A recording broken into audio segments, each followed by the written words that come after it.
Hey there, restaurant recipe lovers. Welcome back to The Daily Dish, the copycat.com podcast where I help you recreate your favorite dishes right in your own kitchen. I'm Stephanie Manley, and I've been sharing restaurant-style recipes since 1995. First, thank you to everyone who's been making copycat recipes and sharing your photos online.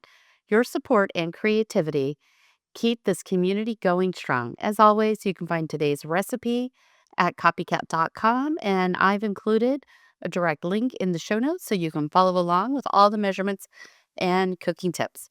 Today, we're talking about Wendy's famous chili. So, what makes Wendy's chili so amazing? It is a classic comfort food that's easy on your budget, it's perfect for leftovers, and it's ideal for feeding a crowd. Wendy's has been serving this hearty chili since 1969. It's one of the few fast food menu items that hasn't changed in decades, and for good reason. It's warm, it's filling, it's packed full of flavor, and now you can make it at home with ingredients you probably already have in your pantry. This recipe is perfect for slow Sundays, meal prepping, or anytime you want something that sticks to the ribs without sticking it to your wallet. Why does this chili taste so good? So, what makes Wendy's chili so craveable is that it's all about texture and balance. You get a mix of ground beef, tender beans, tomatoes, and just the right amount of spice. It's not overly thick or overly spicy. It's mild enough for kids, but flavorful enough for grown-ups. And the longer it simmers, the better it tastes. Plus, it freezes beautifully, so make a big batch and save some for busy weeknights. So let's talk about what goes into this recipe. You're going to need 2 pounds of ground beef. I like to use ground chuck, or that's the 80 to 1 quart of tomato juice. Now, I think the tomato juice is what really sets this chili apart from others because a lot of chili adds water to it, but this one adds tomato juice, so you're not missing an opportunity to pack in more flavor. Now, I use 29 ounces of canned tomato puree. That's not crushed tomatoes, that's not tomato sauce. It's kind of a mix between the two. I use one 15-ounce can of red kidney beans that have been drained. I use one 15-ounce can of pinto beans that have been drained. I use a large onion, a large white onion that's chopped, or that's about 1.5 cups.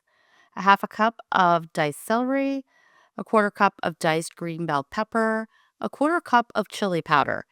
Now, I use McCormick brand chili powder.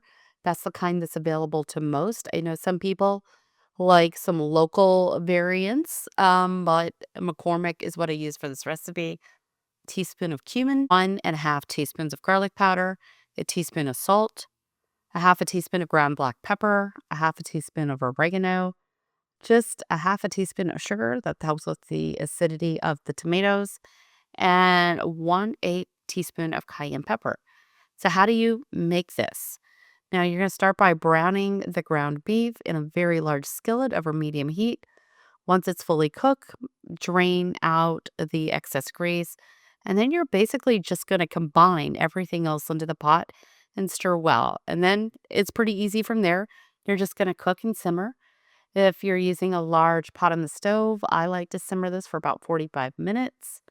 For a deeper flavor, you could go 1.5 hours. You want to stir it about every 15 minutes.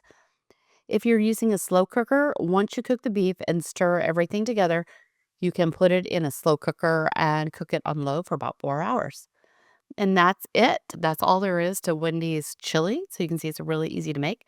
If you want some tips and variations, if you want it a little thicker, simmer it uncovered. That'll help the water evaporate.